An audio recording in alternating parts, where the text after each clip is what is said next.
primeras, los primeros versos dice así: Por tanto os ruego que no desmayéis por causa de mis tribulaciones por vosotros, lo cual es vuestra gloria.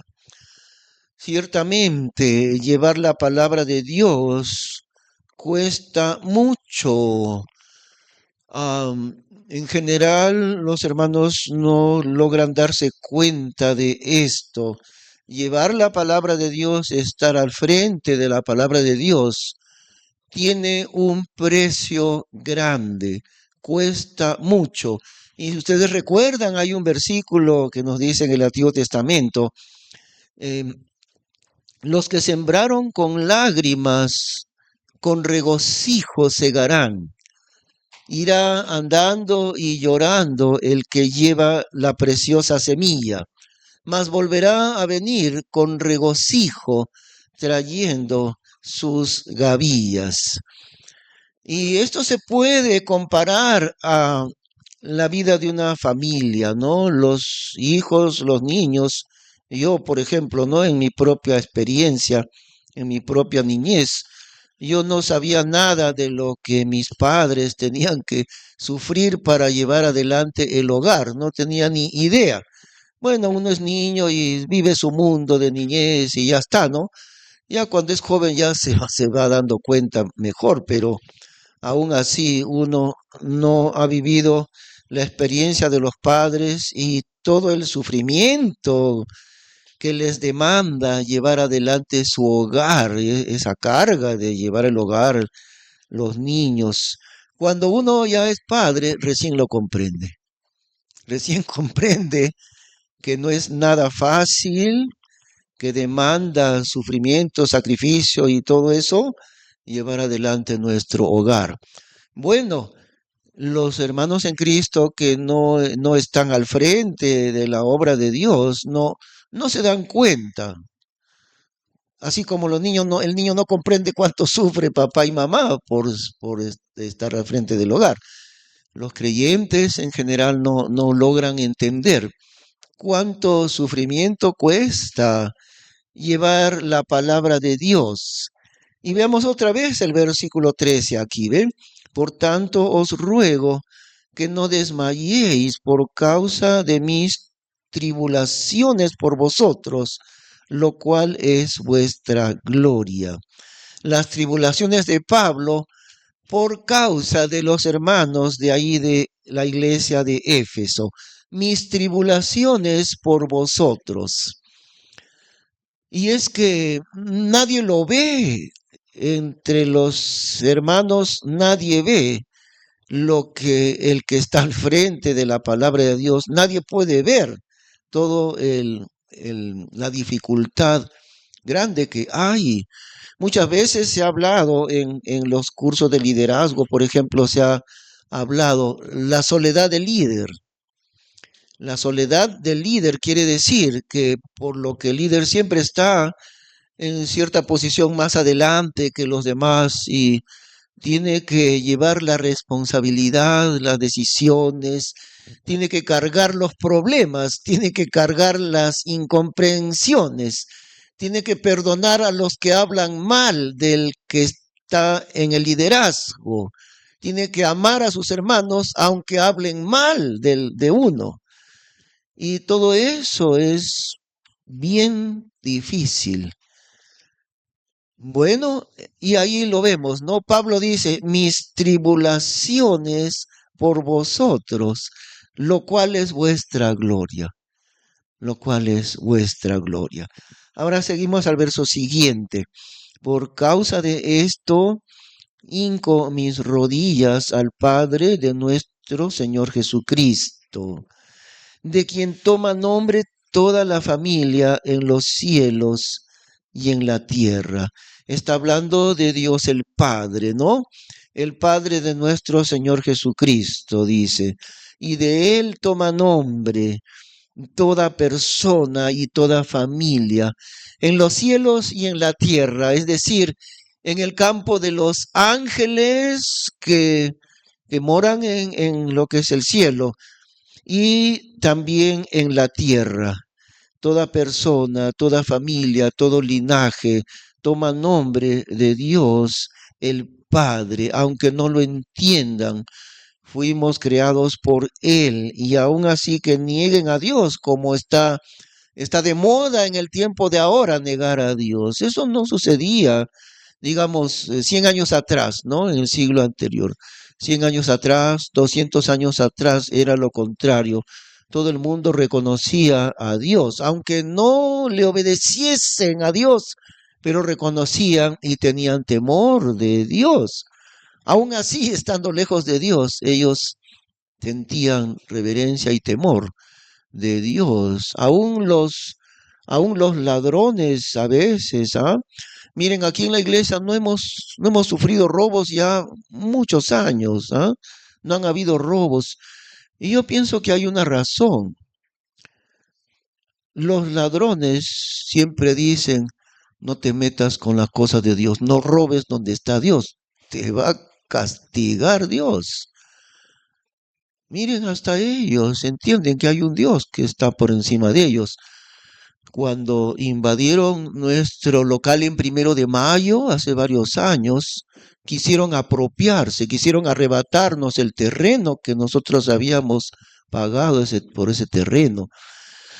Y se metió porque contratan delincuentes. Los que invaden son delincuentes y hay gente que los contrata, los delincuentes se quedan como 15 días y después venden a otra persona eso. Bueno, entró ahí un delincuente y al final Dios permitió que lo llevaron a la comisaría y de la comisaría lo llevaron al Lurigancho. Y ahí en Lurigancho le habían dicho, eso nos han contado sus compañeros de allí, de la prisión, como ahí tienen compañerismo de delincuentes. Le dijeron, ¿cómo se te ocurre meterte ahí a la casa de Dios? No seas, ¿por qué te metes?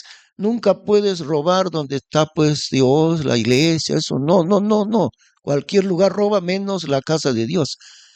Y miren, parece que eso Dios nos protege porque bastantes años no nos han robado. Aquí al frente robaron hace un tiempo en pleno día, desvalijaron una casa entera aquí frente a nosotros. ¿Y cómo no lo hacen aquí? Bueno, ellos sienten ese temor de Dios. Pero hay quienes no sienten el temor de Dios y es la generación del tiempo de ahora, la generación joven del tiempo de ahora. Se atreven a negar a Dios, se atreven a inventar ese cuento de la evolución, porque ese es un cuento para engañar niños.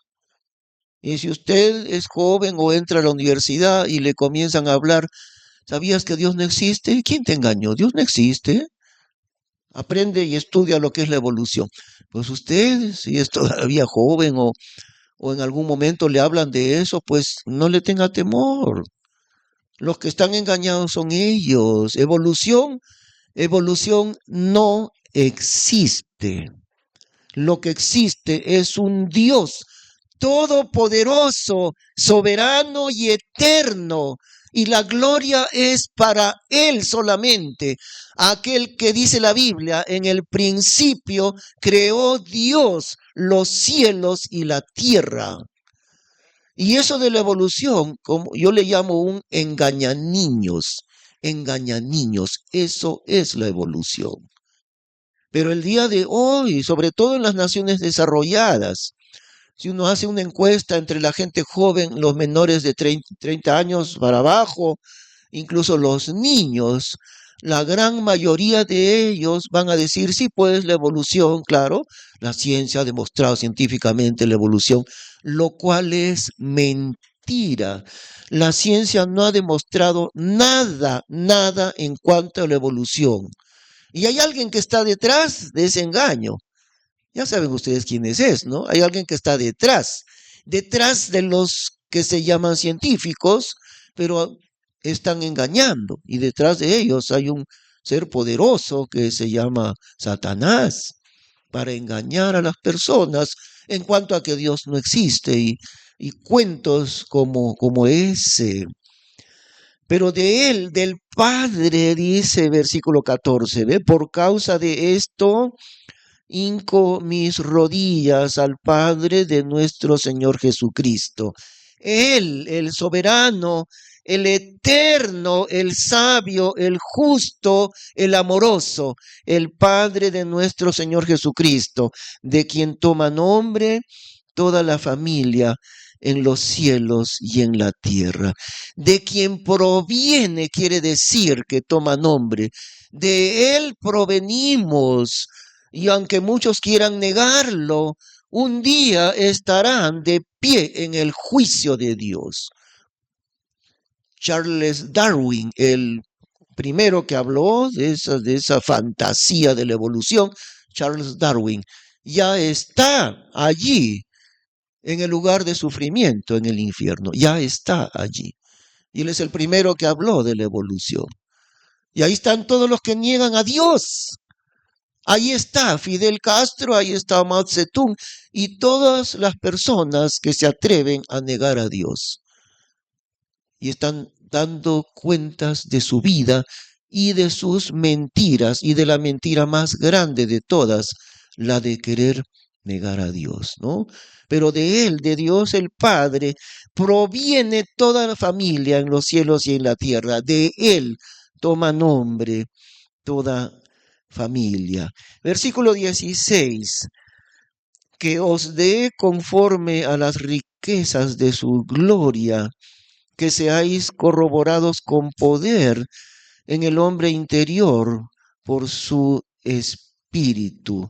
Las riquezas de su gloria, que se desenvuelven esas riquezas de la gloria de Dios en medio de la debilidad de nosotros, en medio de la enfermedad, en medio de la pobreza, en medio de conflictos que tenemos que atravesar, en medio de grandes problemas, allí se desenvuelven las riquezas de la gloria de Dios. Y eso es lo que dijo Pablo, ¿no? Contrariamente a lo que algunos enseñan, que si el creyente está bien con Dios, tiene que estar sano, tiene que estar próspero, tiene que tener mucha plata y tiene todo que irle bien y todo tiene que ser éxito. Y como dicen así, seguro ustedes han escuchado, ¿no? Hermano, tú eres un campeón, tú eres el rey, tú eres cabeza y no cola, enseñándole que todo le va a ir bien, que todo va a estar exitoso. Y eso no es cierto. La gloria de Dios se desenvuelve en medio de los sufrimientos. Y el poder y la gloria de Dios vence el poder del sufrimiento. El sufrimiento tiene un poder sobre nosotros.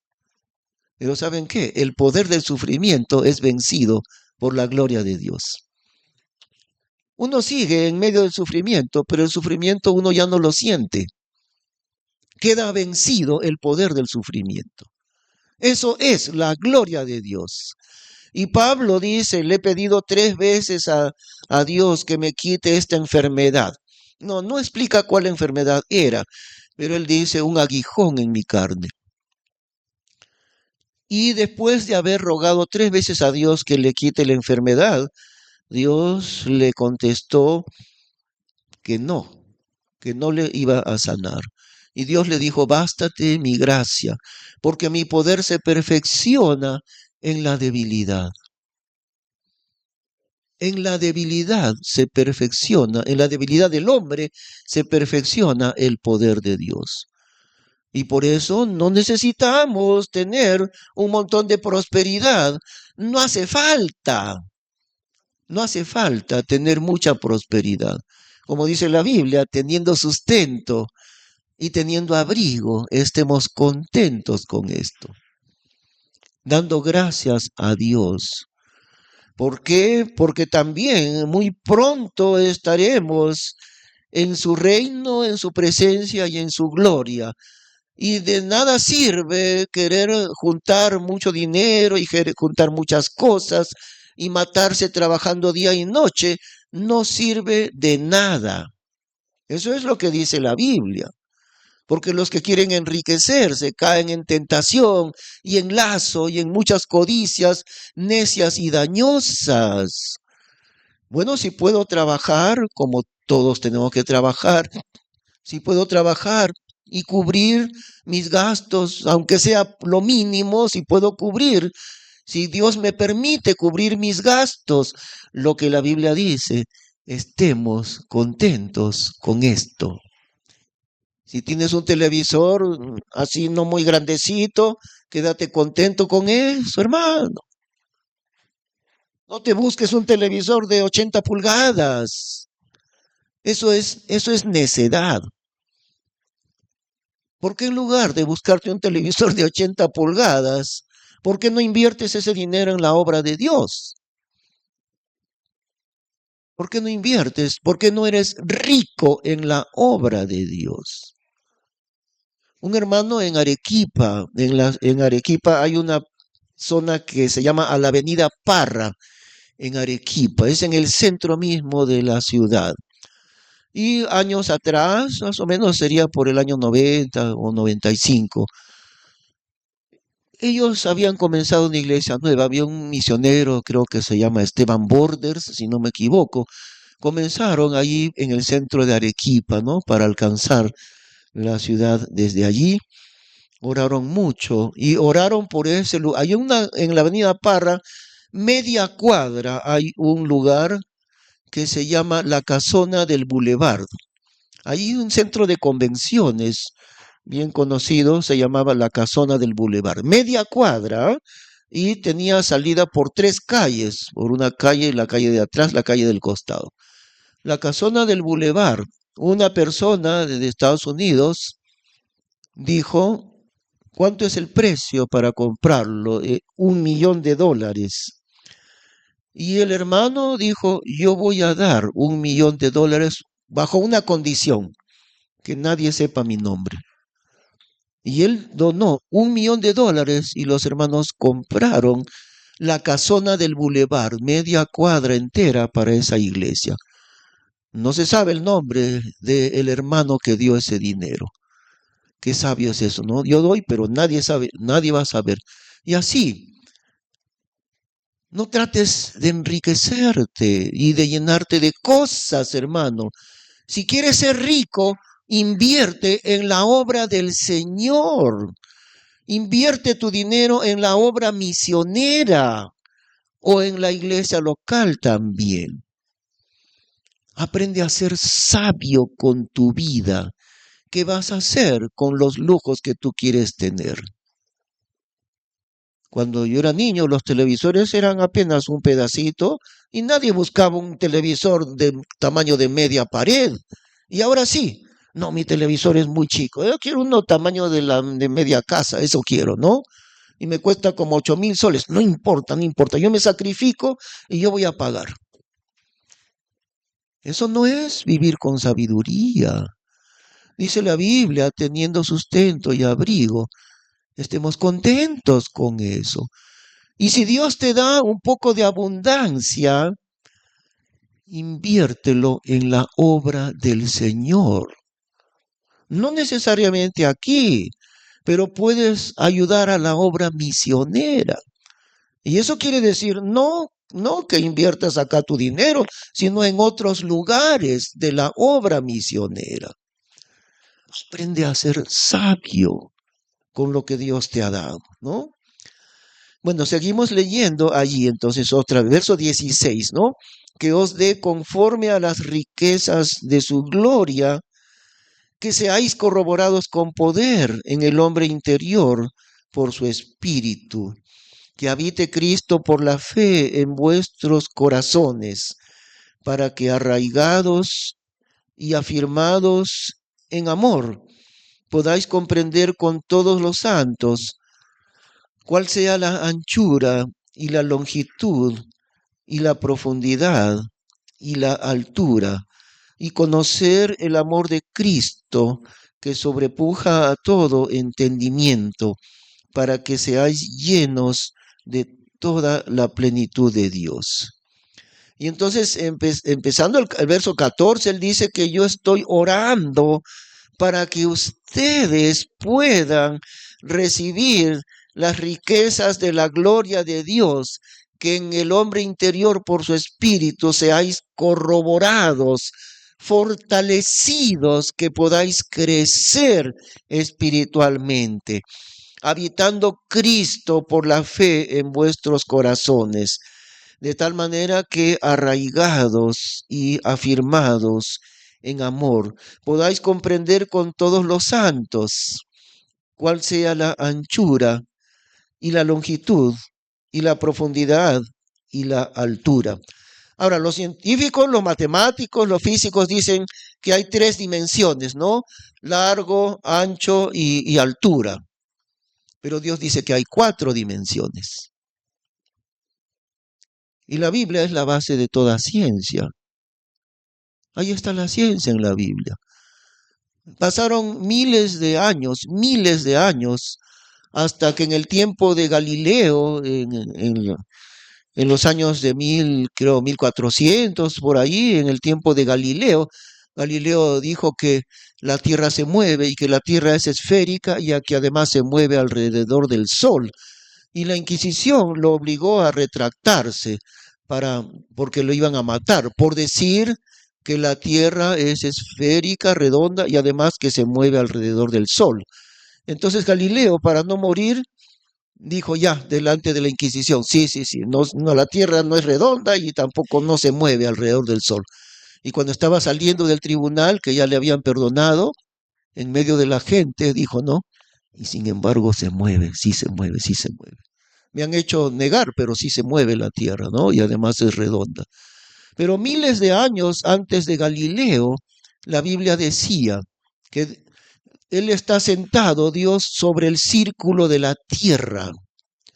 Y además también dice la Biblia, miles de años atrás de Galileo, antes de Galileo, Él cuelga la Tierra sobre nada.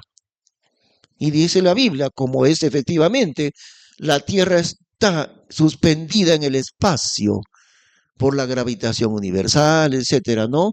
Pero ahí está, y dice en la Biblia, Él, Dios, cuelga la Tierra sobre nada que lo sostenga. Dios ha colgado ahí la Tierra en medio del espacio. Y los científicos no lo sabían, pero en la Biblia estuvo escrito miles de años atrás. Y las matemáticas y la ciencia dicen que hay tres dimensiones, largo, ancho y altura. No, la Biblia dice que hay cuatro dimensiones. Ahí están, ¿ve? Versículo 18. Podáis comprender con todos los santos cuál sea la anchura y la longitud y la profundidad y la altura. Y Dios sabe por qué lo dice así. Otra cosa que no saben los señores científicos y se quiebran la cabeza investigando dónde está la esencia de la materia, de dónde proviene la existencia de la materia. Y dentro de la necedad de ellos, de los científicos, nunca le preguntan a Dios, que es el que creó las cosas, jamás le preguntan a Dios.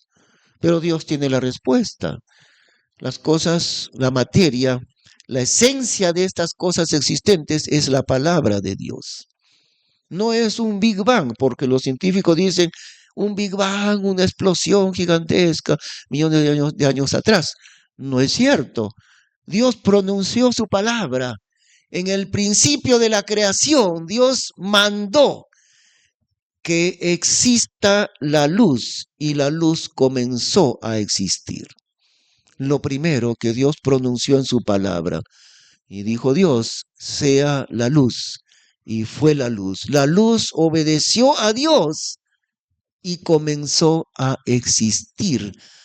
Y eso jamás los que son de la ciencia, los doctores, nunca van a reconocer a Dios, porque la soberbia de ellos les impide humillarse ante Dios y decir gloria a Dios que creó todas estas cosas. Es un asunto de soberbia, la soberbia de la ciencia. Nunca van a reconocer y nunca van a decir, hemos descubierto científicamente que la base de la existencia de todo lo que hay, ¿saben cuál es? Es la palabra de Dios. nunca lo dicen ni lo van a reconocer, que Dios, su palabra, es la que creó todo lo que existe. Y siguen buscando, ¿no? Lo más pequeño que hay dentro de los átomos, hay otras partículas mucho más interiores, mucho más pequeñas, y se llama la teoría de las cuerdas. Actualmente se llama la teoría de las cuerdas. Primero era el átomo, efectivamente, claro, el átomo existe, ¿no? Pero luego ya modernamente ya no dicen el átomo, es la teoría de las cuerdas. Y van a seguir seguramente cambiando el enfoque de lo que es la materia, pero nunca entienden la verdad de las cosas. La esencia de la materia es la palabra de Dios. Ahora, no solamente es que Dios creó con su palabra, también es que el Señor Jesús sustenta la existencia de todo lo que hay con su palabra. En Hebreos 1 dice, ¿no? Ahí dice, el cual sustentando todas las cosas, el Señor Jesús, sustentando todas las cosas con la palabra de su poder. Si no fuera por la palabra del Señor Jesús, todo lo que hay se aniquilaría, se destruiría. Necesita la creación y el universo algo que lo sustente, y aquello que sustenta, no solo que lo creó, sino que lo sustenta para que siga existiendo, eso es la palabra de Dios, la palabra del Señor Jesús. Pregúntele usted al científico a ver si va a reconocer, si va a doblar sus rodillas delante de Dios para dar gloria a Dios. Y eso es lo que la Biblia dice, ¿no? También el versículo 19 dice lo siguiente: y conocer el amor de Cristo que sobrepuja a todo entendimiento, para que seáis llenos de toda la plenitud de Dios. Aquí nos dice que el amor de Cristo va más allá de todo entendimiento. Y los hijos de Dios necesitamos entender profundamente aquel amor de Dios. Y uno puede conocer el amor de Cristo de dos maneras. Uno, leyendo la Biblia, escudriñándola, la Biblia. Pero si somos flojos para leerla, no vamos a crecer espiritualmente. No hay forma de crecer si no es aparte de leer la Biblia, lo cual no es nada difícil. Nada hay de difícil en la lectura de la Biblia, pero es allí donde podemos crecer. No solamente escuchando la predicación del domingo, ¿no? No solamente allí. Bueno, en algunas iglesias, aquí no, pero en muchas iglesias, las bancas tienen, en el espaldar de las bancas, hay un espacio para guardar Biblias allí, ¿no? Entonces, lo que sucede es que muchos de los hermanos vienen el domingo, ya ni traen su Biblia, ¿no? Sino que tienen la Biblia ahí, llegan, sacan la Biblia del espaldar de la banca, la usan en la predicación y la vuelven a poner allí. Y no vuelven a abrir la Biblia hasta el domingo siguiente, ¿no? No vuelven a abrirla, ni traen la Biblia a veces. Bueno, la Biblia también está aquí en el celular. Y yo también leo la Biblia a veces en el celular, pero yo quisiera mejor tenerla en la mano, ¿no? Así en forma de libro, mucho mejor. Y dar testimonio y llevar mi Biblia por la calle para que se den cuenta que yo soy un hijo de Dios. De manera que el amor de Cristo lo podemos conocer de dos maneras, decía, ¿no? Uno, leyendo su palabra, leyendo su palabra. Ahí está. Ahí están las profundidades de Dios, nada más que leyendo su palabra. Y la otra forma es por la experiencia de nuestra vida, la experiencia de nuestra vida diaria. Voy a poder experimentar tantas veces el amor de Dios. Para mí, después de muchos años en mi vida personal con el Señor, desde la niñez, Dios me ha dado tantas veces la prueba de su amor que ya no he perdido la cuenta cuántas veces Dios me ha mostrado su amor su fidelidad. ¿Cuántas veces? Cierta vez veníamos de Jauja, habíamos ido a Jauja porque habíamos ido a Huancayo, había un matrimonio de una iglesia bautista, unos hermanos que conocíamos. Fuimos varios, de aquí de Chosica también, algunos. Y luego nos dieron alojamiento en Jauja, donde estaba el hermano Tomás Peis. Dormimos ahí. Al otro día, ya para volver, había un ómnibus que seguro algunos recuerdan, el Guaitapayana, ya no existe, pero el Guaitapayana salía de Jauja a las 7 de la noche. Entonces fuimos a la agencia Guaitapayana en Jauja, esperando que llegue. De repente nos dicen cerca de las 7, señor, disculpe, no, el carro se ha ido de frente, no ha entrado a Jauja, se ha ido de frente a Lima.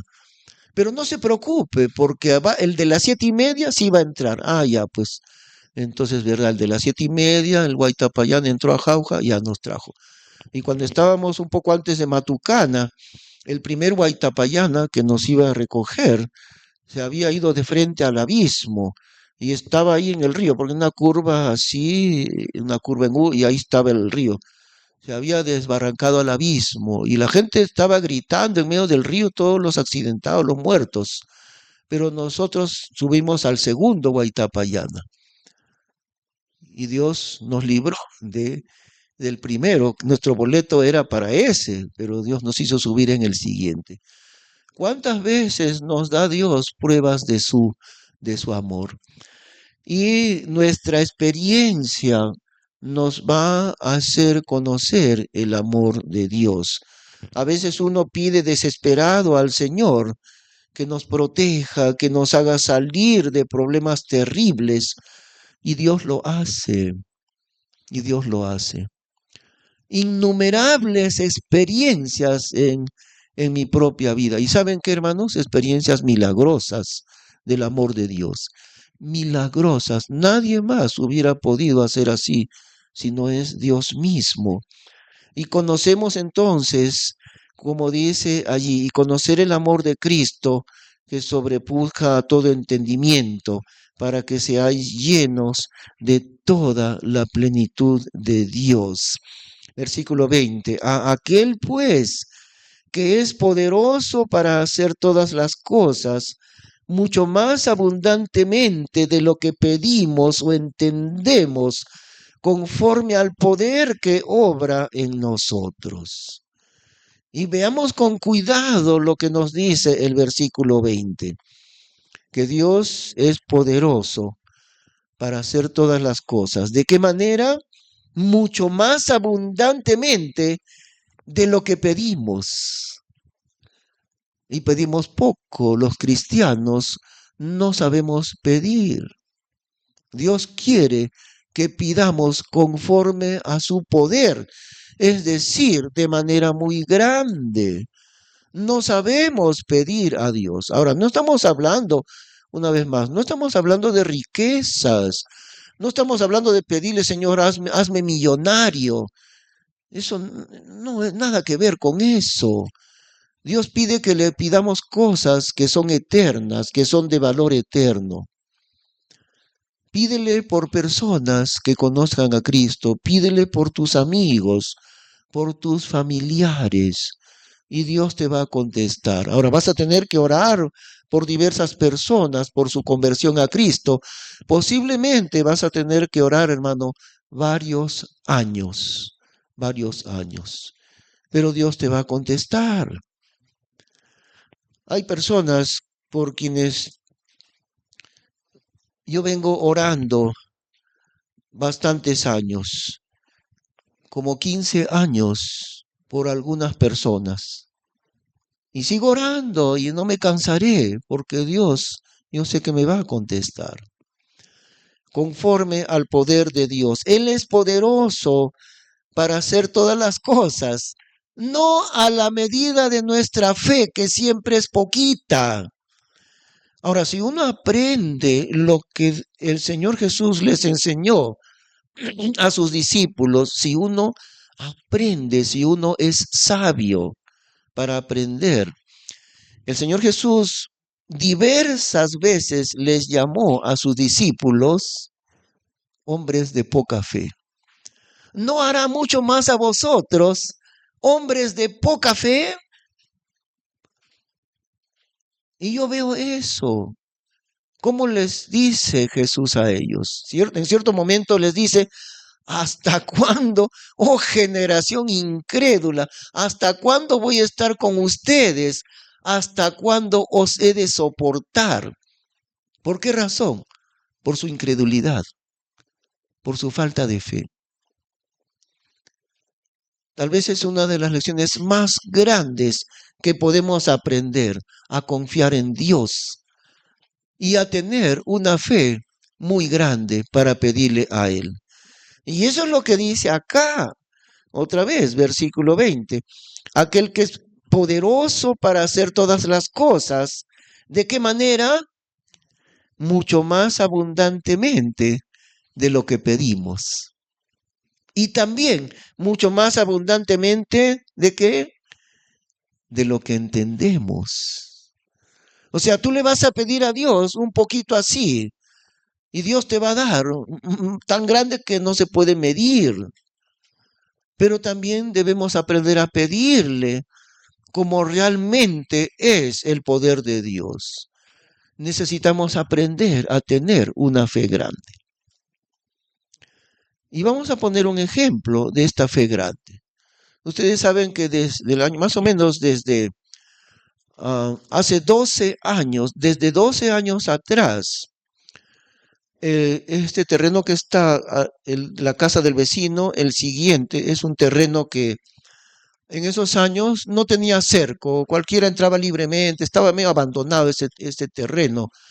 Nosotros, en el año 2012, empezamos a orar los sábados en la mañana y como no había cerca, entonces entrábamos al terreno. Un grupo de hermanos, había como unos 15 hermanos, sábado en la mañana. Entrábamos allá al terreno, hacíamos un círculo y empezábamos a orar para que Dios nos permita comprar ese terreno, para un templo más grande, para eso. Y ahora han pasado los años y yo estoy todavía convencido que Dios lo sigue guardando, ese lugar, ese terreno, para que esta iglesia pueda crecer. Tenemos fe. Aprendemos a tener fe. Oramos por el Perú.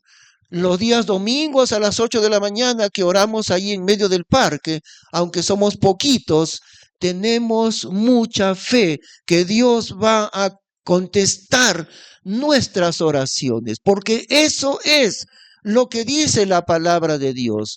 Aquel que es poderoso para hacer todas las cosas, mucho más abundantemente de lo que pedimos o de lo que entendemos. Él tiene poder.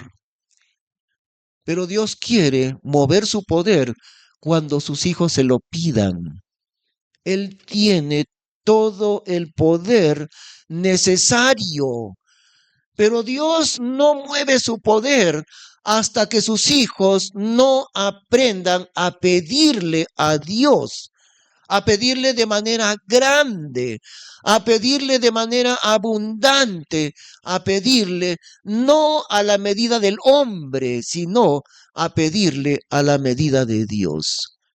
Y Dios siempre hace las cosas mucho más grandes de lo que nosotros entendemos. Oramos por el país. Oramos que Dios traiga un avivamiento espiritual en este Perú. No pedimos a Dios por el progreso económico. Eso no nos interesa pedirle a Dios para que el país prospere. Lo que rogamos al Señor es que Dios traiga una cosecha espiritual muy grande, que millones de personas se conviertan a Cristo en este país. Y yo tengo en realidad un poco de miedo, pero no voy a dejar de orar. No vamos a dejar de orar nunca en ese sentido, pero sí tengo un poco de miedo. ¿Cómo lo hará Dios? ¿Saben que Dios puede traer al Perú un terremoto como jamás hubo en el Perú? Y eso será respuesta de Dios a nuestras oraciones. Porque eso es lo que pedimos. Señor, sacude este país para que la gente acuda a buscarte. Y si la gente es tan dura que de otra manera no alzan sus ojos al cielo para buscar a Dios, Dios puede traer desastres grandes al Perú. Ahora, nosotros no estamos pidiendo por desastres grandes. No, no hemos pedido mandar un terremoto increíble. Nunca hemos pedido eso. Lo que pedimos es, Señor, transforma espiritualmente esta nación. Mándanos una cosecha espiritual conforme a la medida de tu poder. Como fue en Nínive, ¿no? Ustedes saben. Disculpen. Ustedes saben que en la ciudad de Nínive, una ciudad muy pecadora, muy perversa, Dios lo mandó a Jonás y Jonás ni siquiera quería predicar ahí, pero Dios le mandó a Jonás y su mensaje era, dentro de 40 días esta ciudad será destruida. Jehová Dios destruirá esta ciudad de aquí a 40 días. ¿Y qué hicieron ellos? Comenzaron a clamar a Dios misericordia. Se arrepintieron desde el rey hasta el hombre más pobre. Ayuno y oración. Esta gente tan malvada y tan lejos de Dios, dejaron de comer y todos comenzaron a orar, pidiéndole a Dios su misericordia para que no destruya la ciudad. ¿Y qué sucedió? Dios escuchó su oración, Dios vio su arrepentimiento y no los destruyó. Una ciudad tan perversa como Nínive. Y eso puede suceder aquí en el Perú, pero no sabemos de qué manera Dios lo ha de hacer. Por eso tengo yo miedo, pero no voy a dejar de orar. Puede venir un terremoto donde mueran cientos de miles de personas. Pueden venir desastres naturales, como ya los hemos visto, pero en realidad mucho más grandes de lo que ya hemos visto. Puede venir otra pandemia. Puede venir.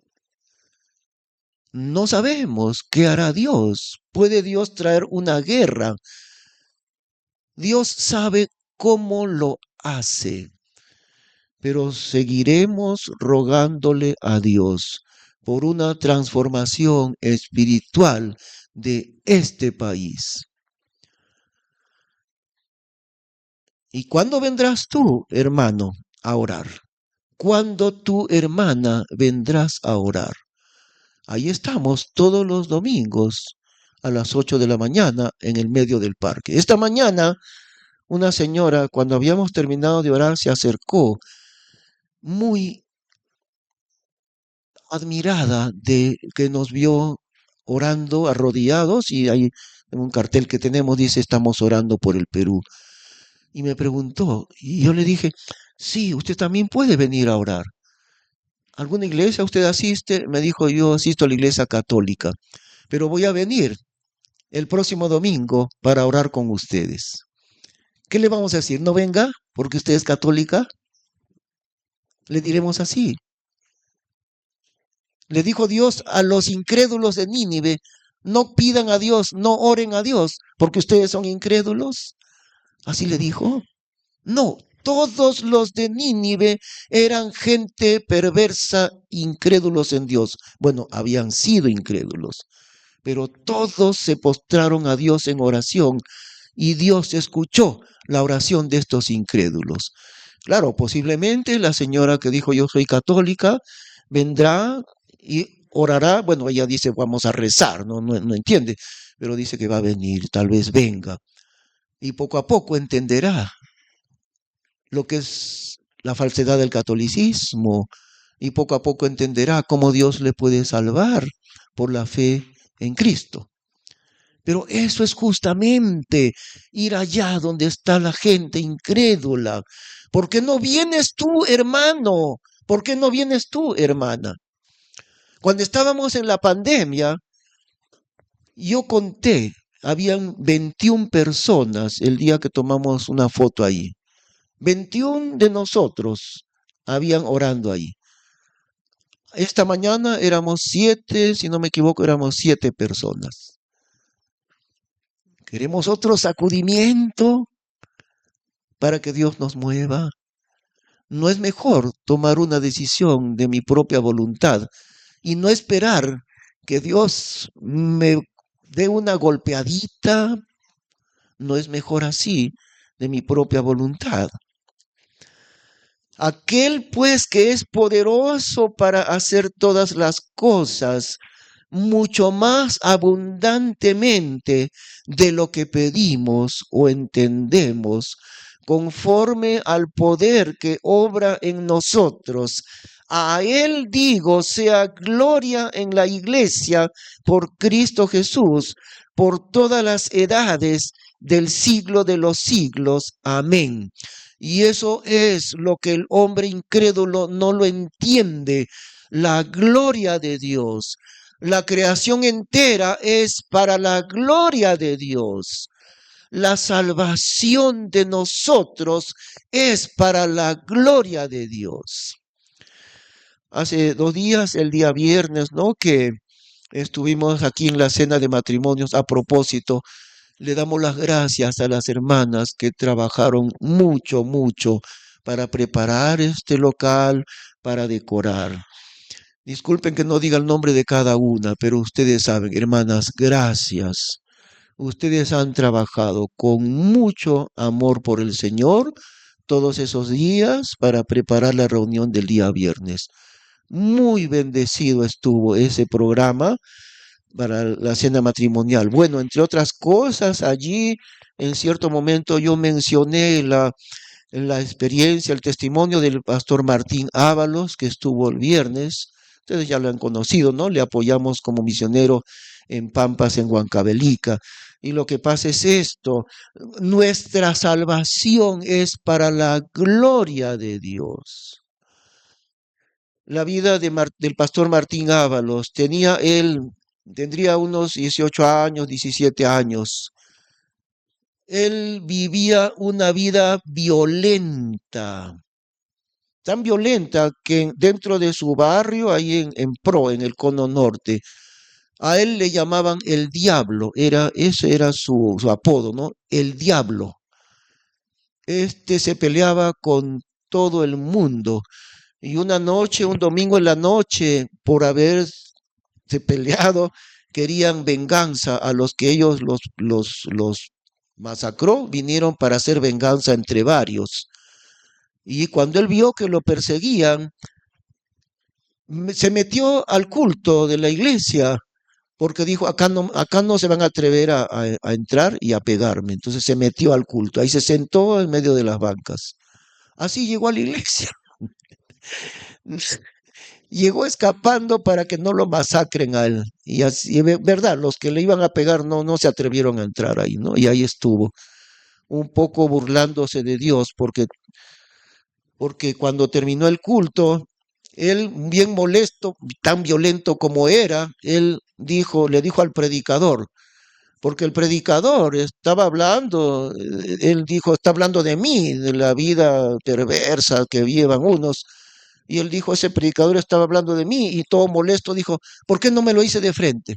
A ver que venga acá el predicador y me diga a mí de frente. ¿Por qué se escuda detrás de un púlpito? Va a decir que soy borracho, drogadicto y todo. Que me lo diga a mí mismo. Y así, burlándose de Dios.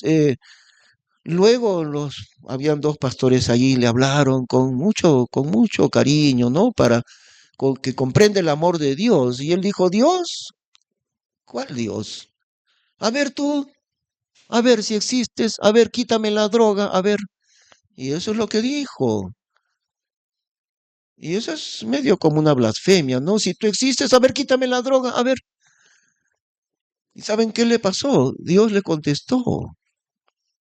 Porque al otro día, o tal vez esa misma noche, sacó su siguiente dosis de droga y cuando lo hizo, él dice que su cuerpo entero quería arrojarse a vomitar. Nunca le había pasado eso. Quería todo el cuerpo arrojarlo vomitando después que probó la droga. Al día siguiente dijo, bueno, me ha pasado eso. De repente con el trago, con el licor, no me pasa. Y probó el licor. Otra vez la misma experiencia. Y él caminando por allí, de lo que le había hecho Dios, porque Dios le hizo eso, dijo, ¿eres tú? ¿Eres tú? Y él dice, yo hablaba como loco en la calle, ¿eres tú? ¿Eres tú? O sea, Dios, yo te he dicho que me quites la droga y mira lo que me pasa.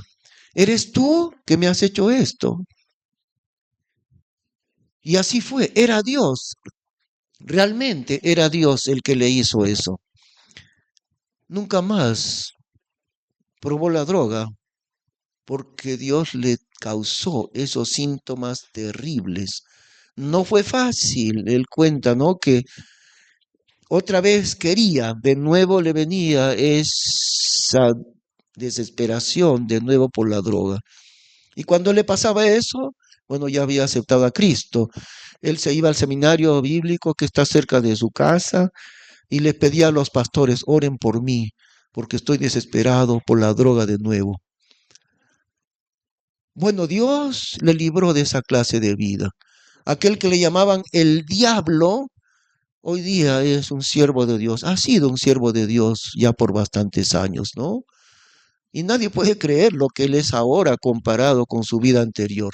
La salvación del hombre, la experiencia, por ejemplo, del pastor Martín Ábalos, es para una sola cosa, para la gloria de Dios, para la gloria de Dios. Por eso nos dice, ¿no? El versículo 21, a Él digo, a Dios el Padre, a Él digo, sea gloria en la iglesia por Cristo Jesús, por todas las edades del siglo de los siglos. Amén. Nuestra vida es para la gloria de Dios.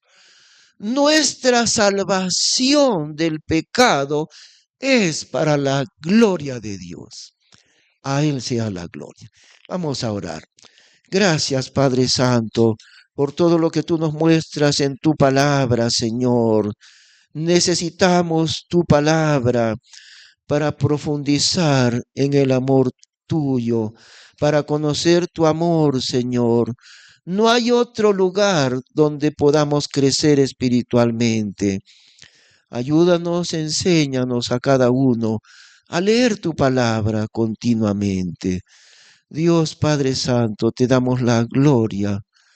Santificado sea tu nombre, Señor, en el nombre de Cristo Jesús. Amén. Hermanos, les rogamos ponerse de pie para cantar el último himno.